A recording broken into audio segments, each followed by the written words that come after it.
तो आज हम लोग आए हैं कौसा मुमरा के आसपास। यहाँ पे एक दरगाह है, दरगाह के आसपास ही जगह है, थोड़ी आगे कुछ फॉरेस्ट का एरिया भी है और काफ़ी अच्छा एरिया, सुकून वाला एरिया और काफ़ी अच्छा है।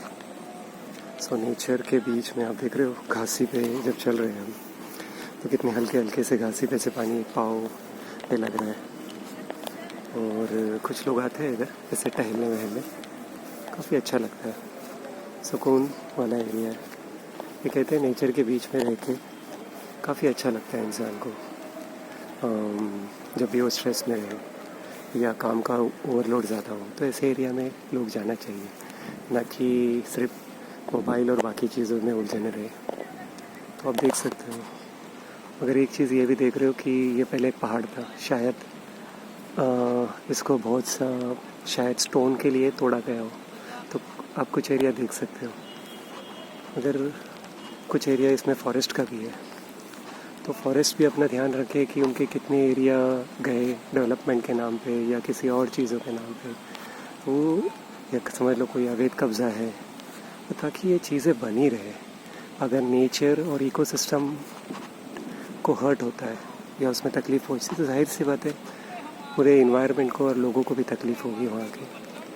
ये सुकून भरा एरिया। अगर समझ लो आप किधर घूमने जाते हो, अब घूमने जाते हो समझ लो किधर दूर, वहाँ पे जाने का कॉस्ट, ट्रैवलिंग कॉस्ट, वहाँ पे रहने का कॉस्ट, वहाँ पे खाने का कॉस्ट, तो ऐसे छोटे छोटे एरिया जहाँ भी किसी भी एरिया में, तो वो एरिया अपने आप को इस तरह से मेंटेन रखें ताकि लोग वहीं के लोग जा सके, मिडिल क्लास खस करके, और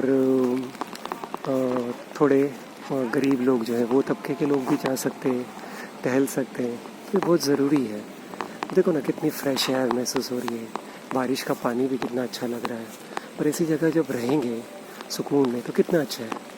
मगर आधे से ज़्यादा जो एरिया है हो सकता है कल परसों ये ना रहे, बिल्डिंग्स होगी, बाकी चीज़ें होगी, पर हमें ये भी सोचना है एक पर्टिकुलर एरिया में कितनी बिल्डिंग चाहिए हमें, एक पर्टिकुलर एरिया में कितने हम लोगों को बसाएं। तो एक पर हेक्टर में अगर हम लोग ज़्यादा से ज़्यादा लोगों को बसाएंगे और बिल्डिंग बनाते जाएंगे तो जाहिर सी बात है वो इंफ्रास्ट्रक्चर भी, जैसे रोड्स हो गया, रेलवेज हो गया, सैनिटेशन हो गया, ये कल परसों तकलीफ़ देने ही वाली है, यहाँ तक कि क्राइम्स भी होंगे।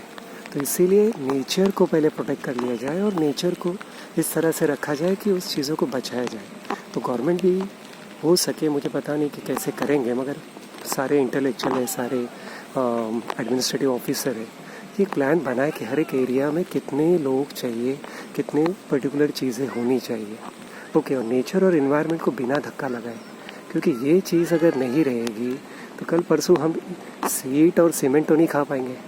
हमको ताज़ी हवा चाहिए, हमको सब चीज़ें चाहिए, और नेचर को तोड़ के हम कौन सा तरक्की कर लेंगे, वो नहीं होगा। तो ये ऐसा तरक्की हो भी तो नेचर को बराबर ये रखते हुए, बिना डिस्ट्रॉय करे रखें। देखो इसमें से पहले कितनी थी, अभी कितनी सारी चीज़ें रहेगी, तो बहुत सारी चीज़ें हमें बहुत ज़रूरी है। इधर आके एक सुकून सा लगता है। ओके, थोड़ी बारिश की हल्की हल्की बूंदें भी पड़ रही है, काफ़ी अच्छा है। आप देखो ना दूर दूर तक सिर्फ आपको यही देखते हैं, कितना ऑक्सीजन होगा इधर, कितना एक सुकून भरा एक एनवायरनमेंट रहेगा। तो गवर्नमेंट भी बचाए और वहाँ के लोग भी बचाए। तुम्हें प्लेग्राउंड चाहिए, तुम्हें गार्डन चाहिए, तुम्हें ऐसे इकोसिस्टम चाहिए, छोटे छोटे जंगल चाहिए, तो ये सारी चीज़ें जिम्मेदारी है तुम्हारी। ओके, सिर्फ बिल्डिंग ये सारी चीज़ें ज़रूरी है, मगर किस हद तक हम ये रखें वो हमारे लिए बहुत ज़रूरी है।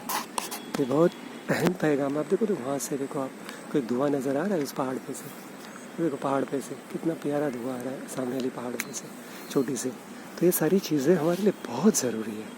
ओके, सिर्फ ये नहीं हम घूमने आए, और नेचर का भी ख्याल रखें कि समझ लो कोई घूमने आए, अब देखो इधर प्लास्टिक के कागज़ है, प्लास्टिक है, और ये सारी चीज़ें हैं, देखो प्लास्टिक की बॉटल्स है। अब जाहिर सी बात है ये जब ज़मीन फर्टाइल है और इसमें जब ये प्लास्टिक की चीज़ें गाड़ के दी जाएगी या बाकी सारी चीज़ें, कैसे लगता है सारी चीज़ें, उसका एक मैनेजमेंट हो, लोग आए जाए तो अपनी बोतल अपने साथ लेके जाए, कचरे का डब्बा हो या तो खुद अपने साथ लेके जाए। इन्वायरमेंट को इस तरह से नुकसान नहीं पहुंचाना चाहिए। देखो ना अभी कितना प्यारे प्यारे कौन कौन से जड़ी बूटी होगी वो भी बतानी होगी इधर, ओके इस जंगलों में, तो इस पर रिसर्च स्टूडेंट्स को लाया जाए, इस पर बाकी चीज़ों को इन्वॉल्व किया जाए ताकि ये मेंटेन रहे। कौन से एरिया वाकई ये कर दिए जाए, क्योंकि कितना भी कुछ करो अगर हम नेचर को नहीं बचा पाए तो आने वाली पीढ़ियों को हम नहीं बचा पाएंगे। तो ये सारी चीज़ें बहुत ज़रूरी है। देखो कितनी छोटी छोटी चीज़ें हैं, इधर छोटे छोटे पानी इधर जमा हुआ है, इधर छोटी छोटी, तो अब इसमें कौन से मेडिसिनल प्लांट होंगे, कौन से क्या चीज़ें रहेगी, तो ये किसी को पता नहीं है। देखो ना कितने बीच में ही कोई एक जैसा केले के जैसा लग रहा है, तो एक झाड़ उग गया है, पता नहीं क्या है। मगर ऐसी बहुत सारी चीज़ें हैं हमारे पास नेचर के लिए, तो वो नेचर को प्रोटेक्ट करना ही होगा हम लोग को। और अगर नहीं करें तो आने वाली जनरेशन को ये नहीं कह सकते हम लोग कि ये सारी चीज़ें हमने देखी है, तो सिर्फ एक किताबें जैसी चीज़ें रहेगी। तो वो रिस्पॉन्सिबिलिटी है टोटल गवर्नमेंट सपोर्टिंग फैक्टर्स की। अगर वो हम लोग उसको प्रोटेक्ट नहीं कर रहे तो आने वाला जो दौर है वो ऐसा ही रहेगा। तो इसको हम लोग को काफ़ी प्रोटेक्ट करना होगा, काफ़ी चीज़ें हम लोग को सेव करनी होगी। अगर वो नहीं करें तो हम आगे चल के बहुत प्रॉब्लम्स में होंगे। तो ये सारी चीज़ें हम लोग को सोचनी होगी, समझनी होगी। तो इसी तरह से हम लोग नेचर को प्रोटेक्ट करें, जाए घूमने जाए किधर भी जाए, मगर उसका एक रूल्स एंड रेगुलेशंस बनाए। देखो ये झाड़ कितना पुराना होगा, इसके मिनिमम पता नहीं, मगर है एक चीज़ है, तो कितना एक सुकून लग रहा है। अगर इसके पास अगर हम लोग थोड़ा नीचे जाएँ तो देखो पूरी झाड़ियाँ ही झाड़ियाँ हैं। तो यहाँ पे कुछ छोटे मोटे जीव जंतु, उनका भी सहारा हो जाता है और बाकी सारी चीज़ों का भी। तो ये सारी चीज़ों को हम लोग को ख्याल रखते ही काम करना है। ऐसा नहीं देखो किधर किधर बॉटल का ढक्कन है, किधर बॉटल्स है, किधर क्या, कितने लापरवाह लोग हैं कि तुम्हें इतनी अच्छी चीज़ें मिली है और उसका हम लोग देखभाल नहीं कर रहे। हम खुद अपनी जिम्मेदारी निभाएं, हमने उसको समझे, चाहे बच्चे हो स्कूल, ऐसा नहीं कि उनको नहीं मालूम है कि ये चीज़ें इधर नहीं फेंकनी है, ठीक है। तो ये सारी चीज़ें इन्वायरमेंट को हम प्रोटेक्ट करते हुए आगे जाएँ और ऐसी जगह विज़िट करें, मगर एक वहाँ के ही लोकल लोग उसको प्रोटेक्ट करने का एक ये है, वहाँ के कंजर्वेशन बनाए, वहाँ की चीज़ें बनाए। क्योंकि कितना भी आप कुछ कर लो मतलब डेवलपमेंट के नाम पे, मगर अगर नेचर को नहीं बचाए तो यू आर रियली अनडेवलप्ड। तो यहीं पे मैं ख़त्म करता हूँ।